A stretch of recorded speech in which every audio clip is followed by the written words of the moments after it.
শুধু তাই নয়, আমার নবীজি সেখান থেকে বাজান আপনারা তো জানেন আমার নবীজির জীবনে অনেকগুলো যুদ্ধ হয়েছে, তার মধ্যে একটা যুদ্ধ হলো তাবুক যুদ্ধ। কথা কোন ঠিক কিনা? তাবুক যুদ্ধের মধ্যে বাজান কাব ইবনে মালিক, যেরকম মারহাবা, কাব ইবনে মালিক রাদিয়াল্লাহু তাআলা নবীর সাহাবী। হায় না, আমি আপনি কেমন নবীকে মানি, আমি আপনি কেমন নবীকে অনুসরণ করি। আজকে আমাদের সমাজের যুবকগুলো বাজান ফেসবুক নিয়ে মত্ত হয়ে গেছে। আজকে আমাদের সমাজের যুবকগুলো এর বাজান ইউটিউব নিয়ে মত্ত হয়ে গেছে। আজকে আমাদের সমাজের যুবকগুলো বাজান দুনিয়ার মুখে পড়ে গেছে, নারীর সাথে জেনা করছে।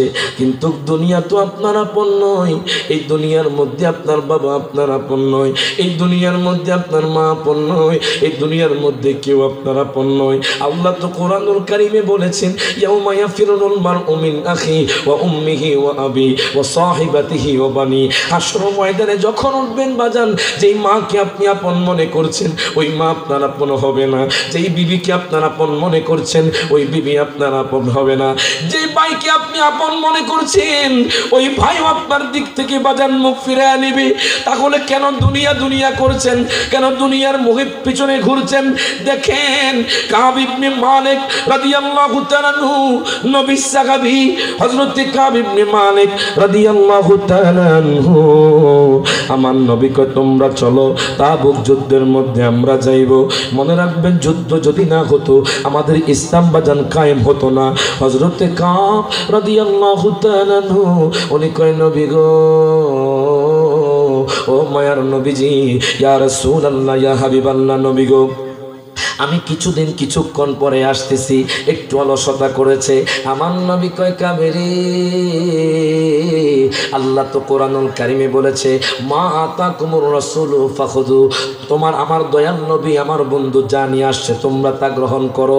আরেক জায়গার মধ্যে আল্লাহ কোরআনুল কারীমে বলেছেন ওয়া মা কানা লিমুমিনিন ওয়ালা মুমিনাতিন ইযা কাদাল্লাহু ওয়া রাসূলুহু আমরান। আল্লাহ তো আরেক জায়গার মধ্যে বলেছে যখন আমার দয়াল নবী মায়ার নবী এবং আমি আল্লাহ যখন সিদ্ধান্তে উপনীত হব তোমরা এই কাজের মধ্যে কোনো বাধা দিও না, যদি বাধা দাও তাহলে তোমাদের জন্য শোভনীয় হবে না। আমার মায়ার নবী ডাক দিয়া কয় কাবেরী, ও কাব চলো চলো যুদ্ধের ময়দানে চলো। কাব ইবনে মালিক রাদিয়াল্লাহু তাআলা কয় নবী গো আমি কিছুক্ষণ পরে আসতেছি। এর বাজান একদিন চলে গেল, 2 দিন চলে গেল, 3 দিন চলে গেল, 1 সপ্তাহ চলে গেল। এখন কাব ইবনে মালিক নিয়ত করতেছে এখন আমি তাবুক যুদ্ধের মধ্যে চলে যাব। আমার মায়ার নবী রহমাতুল লিল আলামিন নবী দেখতেছে আমার নবীজি চলে আসছেন। এখন কাব ইবনে মালিক চিন্তায় পড়ে গেলেন আমি দয়াল নবী মায়ার নবীকে কি জবাব দিব। দয়াল নবী তো বলেছে আমাকে যুদ্ধের ময়দানে যাওয়ার জন্য। কাব ইবনে মালিক অলসতার কারণে বাজান যুদ্ধের ময়দানে যেতে পারে নাই। এবার সমস্ত মুসলমান বৃদ্ধ মুসলমান আমার নবীর কাছে আসলেন। এখানে মুনাফিকও আসছে বাজান। মুনাফিকরা কয় নবী গো, নবী গো, নবী গো, ও মায়ার নবীজি আমি অসুস্থ ছিলাম এই জন্য আমি যেতে পারি নাই। বৃদ্ধ মুসলমান কয় আমরা অসুস্থ ছিলাম এই জন্য যেতে পারি নাই। এবার কাব ইবনে মালিক আমার দয়াল নবীর কত ভালোবাসে বাজান। আমার দয়াল নবীর সামনে আসছে, ডাক দিয়া কয় নবী গো আপনি তো বলেছেন তাবুক যুদ্ধের মধ্যে যাওয়ার জন্য। নবীজি আমার, ও মায়ার নবীজি, ইয়া রাসূলুল্লাহ আমি একটু নবী গো অলসতার কারণে আপনার সাথে যুদ্ধের ময়দানে যেতে পারে নাই। কাব ইবনে মালিক কয় মুনাফিকরা তো মিথ্যা কথা কয়, মুনাফিকরা মুখে একটা কথা বলে আর দিলে এক কথা বলে। কাব ইবনে মালিক কয় আমি যদি নবীজির মিথ্যা কথা কই আমার নবী তো সব দেখে, আমার নবী তো সব জানে। হাত তুলে কোন ঠিক না বেঠে, আর যখন ঠিক কি না ওই নবীকে আমরা ভালোবাসতে চাই কি চাই না? হাত তুলে কোন চাই কি চাই না? কাব ইবনে মালিক কয় নবী গো, নবী গো, নবী গো, ও মায়ার নবীজি ইয়া রাসূলুল্লাহ চোখের পানে ছেড়ে দিয়ে নবী বাজান নবীর মোহাব্বত রাখেন। আমি তো গত 2 মাস আগে বাজান নবীর মদিনায় গেছি বাজান। মদিনায় এত সুন্দর এত সুন্দর, যখন আপনি 365 নাম্বার গেট দিয়ে ঢুকবেন বাজান যেই নবীর কথা জাহাঙ্গীর আলম হুজুরের মুখে শুনেছেন, যেই নবীর কথা আপনি মতিউর রহমান হেলালি হুজুরের কাছে শুনেছেন, যেই নবীর কথা আপনি সিরাজনগরী হুজুরের কাছে শুনেছেন, যেই নবীর কথা আপনি হাদিসে শুনেছেন, আপনি যখন নবীর সবচেয়ে গম্বুজ দেখবেন রে মনে করবেন আপনি দুনিয়ার মধ্যে একটা জান্নাত দেখেছেন। গভীর মনোযোগ দেন, লক্ষ্য করেন কাব ইবনে মালিক আমার নবীরে কত ভালোবাসে বাজান রে। আজকের মাহফিলের সভাপতি সহসভাপতি উদ্বোধকরা কেন নবীকে এত ভালোবাসে? কাব ইবনে মালিক কয় নবী গো আমি সত্য কথা বলি নবী গো, জানেননি নবী আমি যেহেতু তাবুক যুদ্ধের মধ্যে যাই নাই নবী গো, আমার খুব অলসতা এসে গিয়েছিল নবী গো, আমি সত্য কথা বলি নবী গো, আমি সেই জন্য যেতে পারি নাই। আমার নবী কয় কাব ও কাব তুমি আমার সামনে থেকে দূর হও। কাব ইবনে মালিক অন্তরে ব্যথা পেল, নবীকে আমি সত্যি কথা কইলাম। নবী কয় আমি নবীর সামনে থেকে চলে যাইতাম, আমি তো নবীরে ভালোবাসি। যে কাব ইবনে মালিক বাজান বীর যোদ্ধা ছিল, যেই কাব ইবনে মালিক বাজান ফাইটার ছিল, যে কাব ইবনে মালিক বাজান অনেক বিত্তশালী ছিল, ওই কাব ইবনে মালিক কয় কাব তুমি আমার সামনে থেকে চলে যাও, যেহেতু তোমার শক্তি ছিল তোমার বীরত্ব ছিল, তাহলে তুমি কেন আমার সাথে যুদ্ধে যাও নাই? আমার নবীকে তুমি আমার সামনে থেকে চলে যাও। কাব তো আমার নবীরে ভালোবাসি। কাব কয় আমি তো নবীজির বিরহের জ্বালা সহ্য করতে পারি না, নবীর মুহাব্বতের জ্বালা সহ্য করতে পারি না। কাব ইবনে মালিক রাদিয়াল্লাহু তাআলা ঘরের মধ্যে চলে গেলেন বাজান। আমার নবী বলে বাজান কান্না করে, নবীর জন্য কান্না করে, সেজদায় পড়ে কান্না করে। হঠাৎ করে বাজার একটা চিঠি আসলো, চিঠির মধ্যে লিখেছে ও কাব রে তুমি তাড়াতাড়ি করে খ্রিস্টান ধর্ম গ্রহণ করো, আমি তোমাকে প্রাচুর্য দিব, আমি তোমাকে সম্পদ দিব, আমি তোমাকে গহনা দিব, আমি তোমাকে স্বর্ণ দিব। এখন দেখেন কাব কত ভালোবাসে আমার নবীরে। কাব কয় আল্লাহ গো ও গো আল্লাহ তুমি আমারে কি ইমতিহানের মধ্যে পালাইলা গো আল্লাহ, আল্লাহ তুমি আমারে কি পরীক্ষার মধ্যে পালাইলা আল্লাহ। একদিক দিয়ে তোমার বন্ধু আমারে দূর করে দিয়েছে, আরেক দিক দিয়ে খ্রিস্টান আমাকে আহ্বান করে, আমাকে সম্পদের লোভ দেখায়। আল্লাহ গো তুমি আমার এগুলো থেকে হেফাজত করো মাওলা গো। আমি তো তোমার বন্ধুরে জানের চাইতে ভালোবাসি। তোমার বন্ধু যদিও আমাকে দূরে রাখতে চায়, দূরে রাখলেও যদি তোমার বন্ধু শান্তি পায়, আমি কাব খুশি জুড়ে কনবার হব। আমরা মানুষ হইয়া নবীর চিনি না বাজান, এই জন্য বলে কত ভালো লাগে মদিনা যেথায় আছে শাহে মদিনা, যত দেখি আঁখি জোড়ায় না, দিদার দিয়ে ধন্য করো না। জোরে কোন মারহাবা। কাব ইবনে মালিক সেজদায় পড়ে কান্দি, ডাক দিয়া কয় আল্লাহ গো ও আল্লাহ তুমি আমারে কোন পরীক্ষার মধ্যে পালাইলা? তোমার বন্ধু আমারে দূর করে দিয়েছে। ও আল্লাহ তোমার বন্ধুর মুহাব্বতের জ্বালা তো আমি সহ্য করতে পারি না আল্লাহ, তুমি আমারে এই পরীক্ষা থেকে রক্ষা করো আল্লাহ। একদিক দিয়ে খ্রিস্টানরা আমারে বলতেছে খ্রিস্টান ধর্ম গ্রহণ করার জন্য, আল্লাহ গো আমি তোমার বন্ধুকে তো জানের চাইতে ভালোবাসি। আমার নবী একজন সাহাবীকে পাঠাইলো, ডাক দিয়া কয় সাহাবীরে তাড়াতাড়ি আমার সাহাবীরে কও কাবরে কয় যাতে করে আর কান্না না করতে। আল্লাহ তাআলা তার তওবাটাকে কবুল করে নিয়েছে। এবার দেখেন সাহাবী ডাক দিয়া কয় হুজুর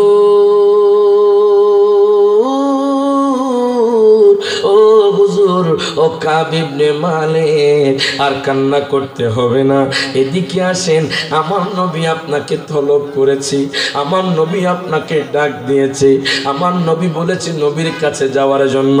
কাব ইবনে মালিক রাদিয়াল্লাহু তাআলা আনহু সেজদা থেকে উঠে গেলেন, আমার নবীর কাছে যাবে, ডাক দিয়া কয় নবী গো, নবী গো, নবী গো, ও মায়ার নবীজি, আমি তো ভুল করে ফেলেছি নবী গো, আমি আপনার সাথে যুদ্ধের ময়দানে যেতে পারি নাই নবী গো, আপনি যেই দিন থেকে আমাকে দূরে সরিয়ে দিয়েছেন ওই দিন থেকে আমার অন্তরে ব্যথা শুরু হয়ে গেছে নবী গো। আমার নবী কয় কাবেরে, ও কাব, তুমি যে সেজদায় পড়ে কান্না করে আল্লাহর দরবারে কান্না করছো, আমি নবীকে যেহেতু মহব্বত করেছো, আল্লাহর কোরআন তো বলেছে কুল ইন কুনতুম তুহিব্বুনাল্লাহ ফাত্তাবিউনি ইউহিব্বুকুমুল্লাহু ওয়া ইয়াগফির লাকুম যুনুবাকুম। প্রত্যেকে জবানটা খুলে হাত তুলে বলেন ইয়া রাসূলুল্লাহ। আল্লাহ তো বলেছে বন্ধু আপনি বলে দিন, চুনারঘাটের মানুষ, লক্ষ্মীপুরের মানুষ যদি আমি আল্লাহকে পেতে চাই তাহলে তারা যেন আমার বন্ধুরে মহব্বত করে, আমার নবীকে ভালোবাসে। আমার নবীকে যখন ভালোবাসবে ওয়ায়াগফির লাকুম যুনুবাকুম, আমি আল্লাহ কইলাম তার গুনাহটা আমি আল্লাহ ক্ষমা করে দিব। প্রত্যেকে জবানটা খুলে কোন মারহাবা দুরূদ শরীফ পড়ি, আল্লাহুম্মা সাল্লি মুহাম্মদ ওয়ালা ইয়া সাইয়্যিদিনা মুহাম্মদ ওয়ালা ইয়া আহলে। এখন আপনারা কোন নবী কইছে জিয়ারত করতে, কি করতে? নবী কইছে জিয়ারত করতে। মাতা কুমুর রাসূল ফাখুযু, আল্লাহ সূরা হাশরের মধ্যে বলতেছে আমার বন্ধু তোমাদের নিকট যা এনেছি তোমরা তা গ্রহণ করো। এখন বাজান আমরা যখন নবীর জিয়ারত করি তখন একদল কয় আমরা নাকি মাজার পূজারি। ওই ভাইদেরকে বলি ভাই আপনি কেমনে কোন আমরা মাজার পূজারি? আমরা মাজার জিয়ারত করি, আমরা বাজান ফাতিহা শরীফ পড়ি, ইখলাস শরীফ পড়ি, আমরা মিলাদ কিয়াম করি, আমরা মুনাজাত করি, আমরা সেজদার বিরুদ্ধে, আমরা জিয়ারত করি, আমরা পূজা করি না। কথা কোন ঠিক কি না? কিন্তু বাজান তারা আমাদেরকে পূজারি বলতে বলতে বলতে বলতে এখন আমি ফেসবুকে দেখলাম তারা মন্দিরে নিজেরা গিয়ে পাহারা দিতেছে। আপনারা ঠিক না বেঠে?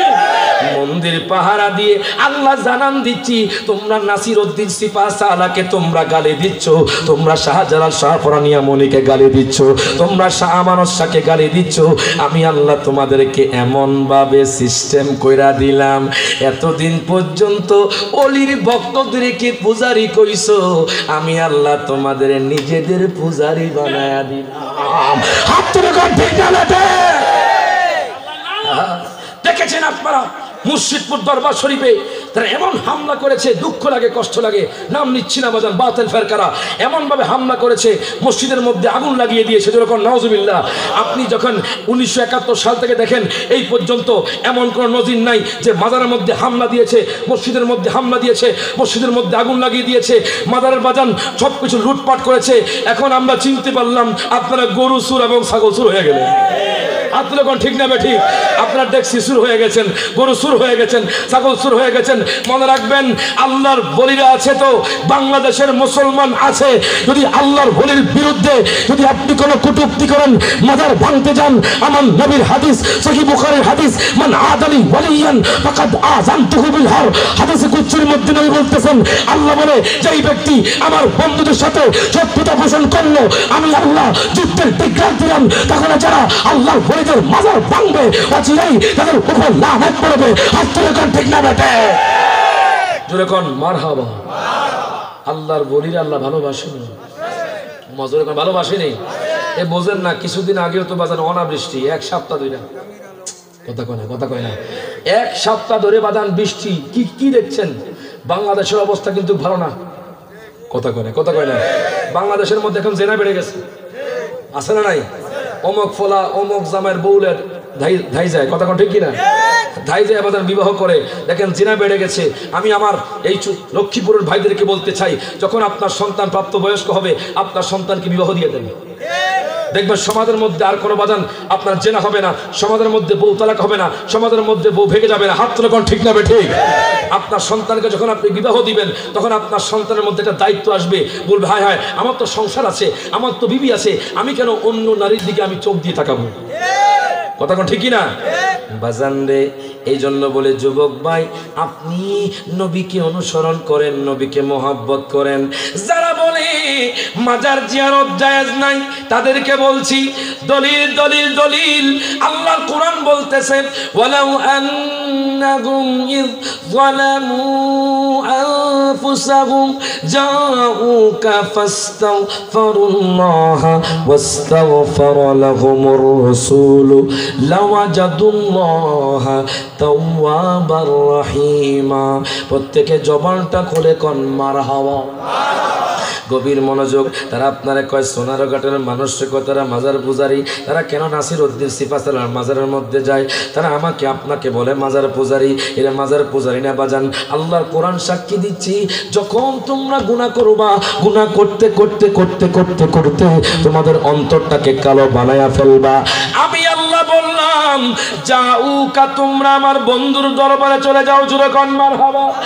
একদল কয় মক্কায় গেলে হবে, আসলে নাই মক্কায় গেলে হবে, মক্কায় গেলে হজ হয়ে যাবে।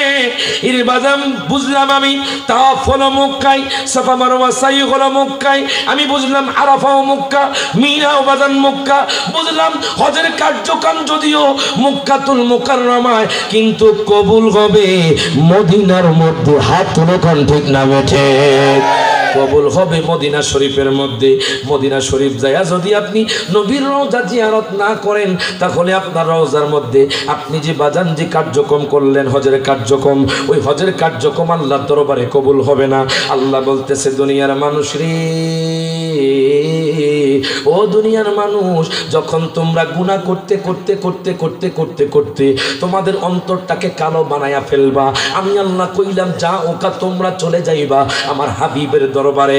আমার হাবিব যখন তোমার হইয়া আমি আল্লাহর নিকট প্রার্থনা করবে, আমি আল্লাহ তোমাদের দোয়া কবুল করে নিব। এই আয়াত দ্বারা সাবিত হয়ে যায় বাজান নবীজির রওজা জিয়ারত করা স্বয়ং আল্লাহর ওয়াদার। কথা কোন ঠিক কিনা? এই আয়াত দ্বারা সাবিত হয়ে যায় নবীর রওজা শরীফ জিয়ারত করা আল্লাহর ওয়াদার। এই